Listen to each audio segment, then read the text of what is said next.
అమ్మతో పడ్డాను బాధలు పడ్డాను.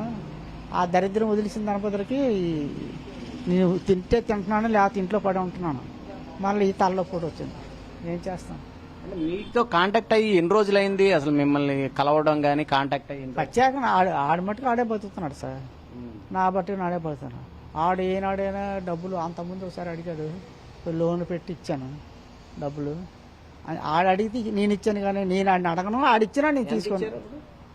అప్పుడు ఇచ్చానులేండి, ఎక్కువ ఇచ్చాను. పోనీ అడిగి మన పిల్లలే కదా. ఇప్పుడు కోట్లు సంపాదించారన్నారు, మీకు ఎప్పుడు డబ్బులు కావాలని అడగటం కానీ ఇలాంటివి ఏమన్నా చేశాడా మిమ్మల్ని అడిగి డబ్బులు? ఈ మధ్య ఏం అడగలేదు సార్. మీరు చెప్తేనే నాకు తెలుస్తుంది. నాకు అంతవరకు మీరు చెప్పే వరకు నాకు తెలుసు. మరి నాకేమో తెలిస్తే చెప్పడానికి ఏం భయం. వైజాగ్ నుంచి వెళ్ళిపోయి ఎన్నాళ్ళు అవుతుంది? 15 సంవత్సరాలు దాటిపోయిందంట. అంటే ప్రస్తుతం ఆయన పెళ్లికి ముందే వెళ్ళిపోయాడు. ప్రస్తుతానికి ఆయన అరెస్ట్ అయ్యాడు. చివరిగా మీరు ఏం చెప్తారు దీనికి సంబంధించి, కేసుకు సంబంధించి? నేనేం చెప్తాను సార్, నా చేతిలో ఏముంది?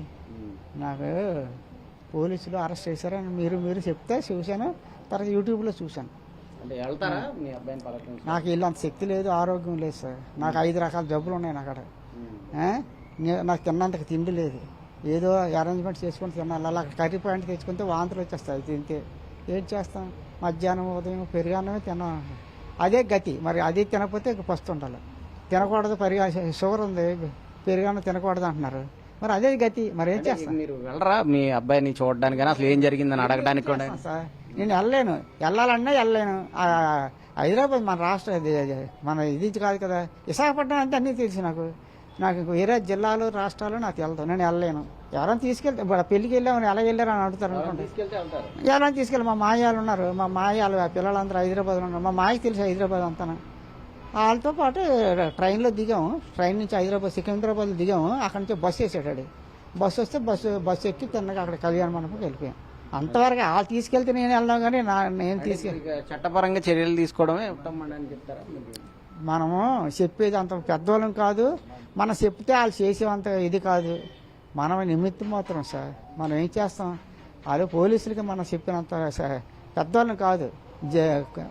కాబట్టి ఆ చట్టాలు ఎలాగ ఉన్నాయో, న్యాయాలు ఎలాగ ఉన్నాయో అలాగే. మరి నేనే అలాంటి పనులు చేసినప్పుడు నేను వెళ్ళి ఆడిని కాపాడినంత శక్తి లేదు. నాకే తిన్నందుకే లేదు తిండి, నాకే శక్తి లేదు.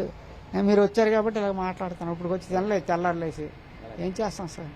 అది ప్రశాంత్ పడ్డానాలు బాధంతో ఇప్పుడు ఈ బాధలు వచ్చాయి నాకు.